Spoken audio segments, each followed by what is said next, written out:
बिस्मिल्लाहिर्रहमानिर्रहीम। अस्सलाम वालेकुम नाज़रीन, आप देख रहे हैं प्रोग्राम अंदर की बात फ़याज़ राजा के साथ और आप देखते हैं मुझे मेरे यूट्यूब चैनल और फेसबुक पेज के ऊपर।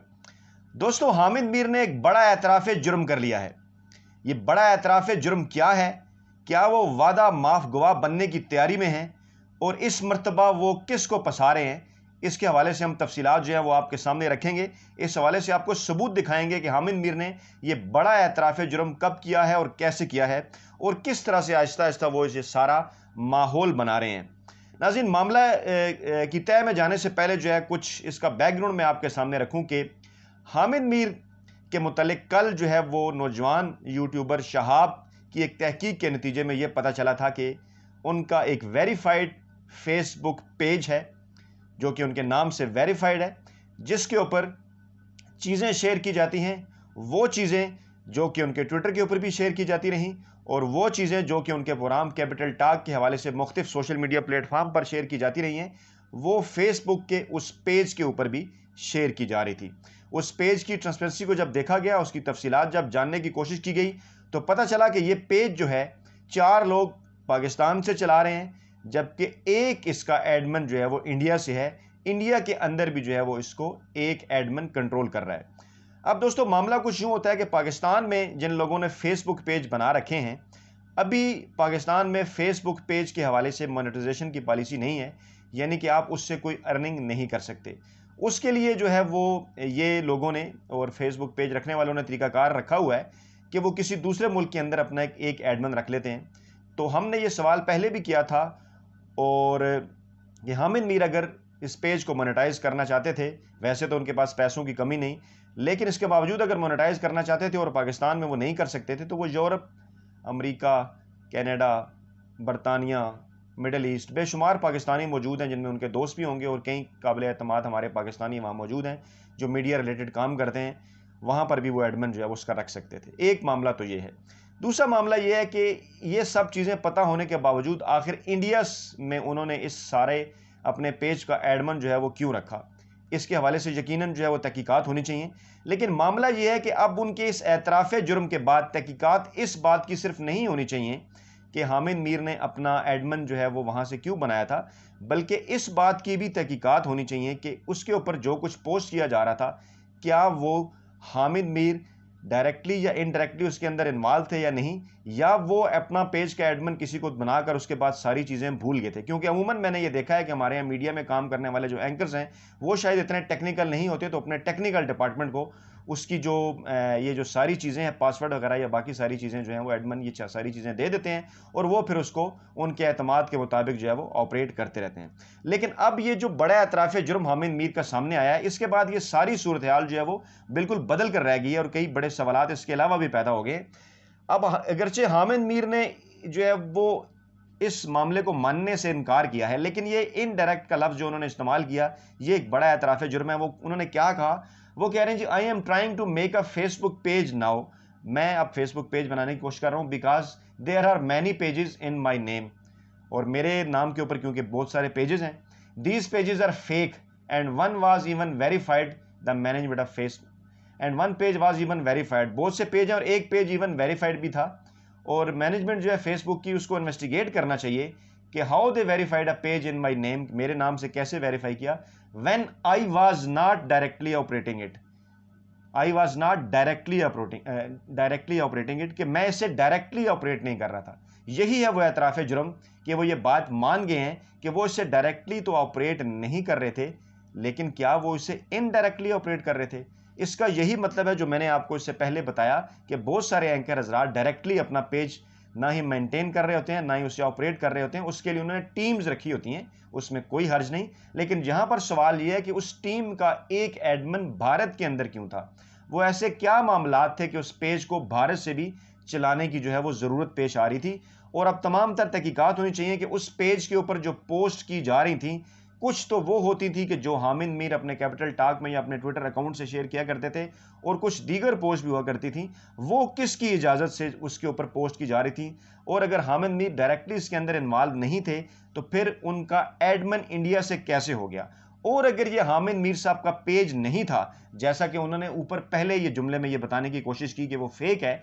अगर ये उनका पेज नहीं था तो कल इस सारे इंकशाफ के बाद वो अचानक से पेज डिलीट किसने कर दिया? और फिर जो तहरीर का जायज़ा ले सकते हैं जो लोग, जो कि नफ्सियात दान होते हैं, जो कि ये बता सकते हैं कि लिखते वक्त आपके जहन में क्या चल रहा है, वो भी आसानी से ये बात जान सकते हैं कि हामिद मीर साहब ने ये लिखा। हामिद मीर साहब इसके अंदर उन्होंने एक लफ्ज़ इस्तेमाल किया, उन्होंने वाज का, and one was even verified, यानी कि उन्हें इस बात का पता था, वाज के इस्तेमाल से ये लग रहा है कि अब वो पेज जो है वो डिलीट कर दिया गया है। तो क्या कल उन्होंने जाकर उसको देखने की कोशिश की? नहीं। इतना बड़ा एंकर हरगिज इतना बेखबर तो नहीं हो सकता जिसको लोगों के घरों के अंदर की बातों का भी पता है। क्या उसे अपने घर, अब फेसबुक आपका फेस है ना, उसे क्या अपने फेस का नहीं पता कि उसका फेस जो है वो कौन ऑपरेट कर रहा है? और एक पेज उसके नाम से बन गया, उसके ऊपर ब्लू टिक भी लगा हुआ है, जैसा कि ब्लू टिक आपको बताता है ट्विटर में भी और फेसबुक के ऊपर भी। और ये वेरिफिकेशन कोई एक बच्चा भी जानता है, और जो लोग नहीं जानते, ज़्यादा टेक्निकल नहीं है, क्योंकि आजकल बच्चे ज़्यादा तेज़ होते हैं, इसलिए मैंने बच्चों का जिक्र किया, ज़्यादा टेक्निकल है फेसबुक और सोशल मीडिया के हवाले से, कि फेसबुक इस पेज को इस तरह से वेरीफाई नहीं करता। उसका बाकायदा एक पूरा प्रोसीजर है, उसके लिए आपके ओरिजिनल डॉक्यूमेंट्स चाहिए होते हैं, वो आपका आईडी कार्ड मांगता है, आपका पासपोर्ट, दीगर चीज़ें, तब कहीं जाकर आपके मोबाइल पे पासवर्ड और दीगर सारी चीज़ें,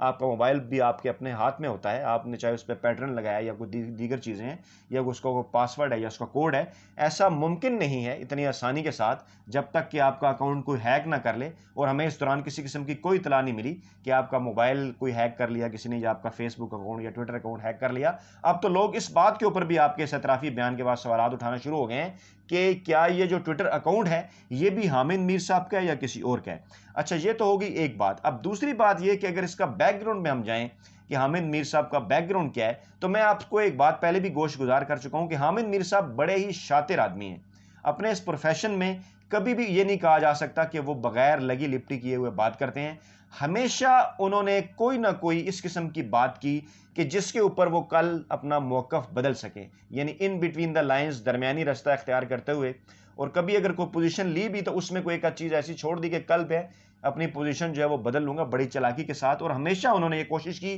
कि कभी जो है वो अपने ऊपर कोई बात ना आने दी जाए, और हमेशा उनके इर्द गिर्द के लोग हैं जो टीम के, चाहे उनके एनालिस्ट हैं, चाहे उनके प्रोड्यूसर्स हैं, चाहे उनके जो है वो प्रोग्राम के दीगर एसोसिएट प्रोड्यूसर्स हैं या रिसर्चर्स हैं, आप अगर थोड़ी सी तहकीक करें, जो लोग मीडिया के हैं, मीडिया में जो गुजरे कई बरसों से जानते हैं, तो बड़ी आसानी के साथ उन्हें ऐसे कई लोग मिल सकते हैं जो कि हामिद मीर की टीम का हिस्सा होते हुए हामिद मीर साहब की इसी आदत का शिकार हुए कि हामिद मीर साहब अपने पैरों के ऊपर पानी नहीं पड़ने देते, और अपनी गलती होने के बावजूद उनकी ये कोशिश होती है कि वो अपनी गलती जो है वो दूसरों पर डाल दें। इसलिए अब ये लोग सोच रहे हैं कि क्या हामिद मीर अब कोई वादा माफ गवाह बनने की तैयारी कर रहे हैं।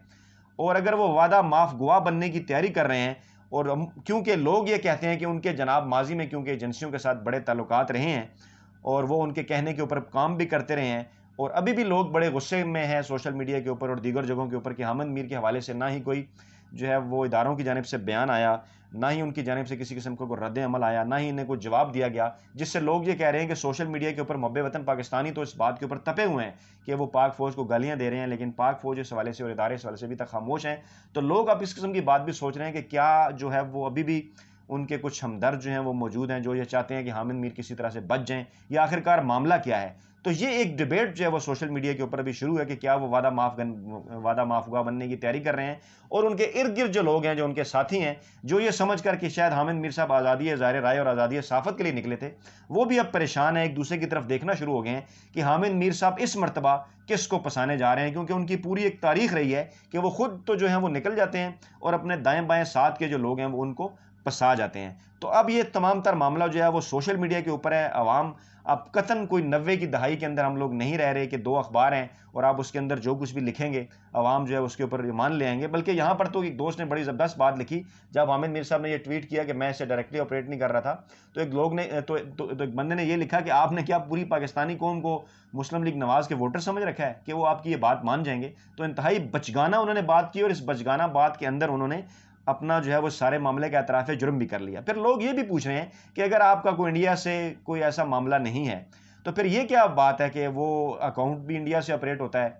और फिर वो डिलीट हो जाता है, और फिर जिस दिन अकाउंट का पता चलता है उसी दिन आपने एक इंडियन अखबार के लिए, वेब के लिए आर्टिकल भी लिखा अपने जज्बात के इज़हार के लिए, वो आप किसी और के लिए भी लिख सकते थे। बेशुमार बैलगामी इदारे पाकिस्तान के अंदर काम कर रहे हैं, जिनका बैकग्राउंड सऊदी अरब में है, ईरान में है, रशिया में है, जर्मनी में है, तुर्की में है, चाइना में है। अगर आपको पाकिस्तान में किसी वाले से कोई पाबंदी लगी है नेट पे, तो आप किसी को भी भेज सकते हैं अगर इंडिया को भेजा है। तो कहने का यह मतलब है कि कुछ ना कुछ तो है जिसकी पर्दादारी है। हम कोई इल्ज़ाम तराशी नहीं कर रहे, लेकिन बहरहाल आपके इस ट्वीट ने आपको एक मरतबा फिर जो है वो मशकूक बना दिया है। और मेरा ख्याल है कि आप इदारों को इस सारी चीज़ों का फ्रांसिक एडिट जो है वो करना होगा। फ्रांसिक ऑडिट करने के बाद ये पता चलाया जा सकता है, कोई मुश्किल नहीं है कि ये पेज जो है वो वाकई कहाँ से ऑपरेट हो रहा था और इसके ऊपर जो कंटेंट आ रहा था वो कौन डाल रहा था और किसकी इजाज़त से डाल रहा था। नाज़रीन, अपना बहुत ख्याल रखिएगा, दुआओं में याद रखिएगा। नई वीडियो के साथ जल्द आपकी खिदमत में हाजिर होते हैं। अल्लाह हाफिज़।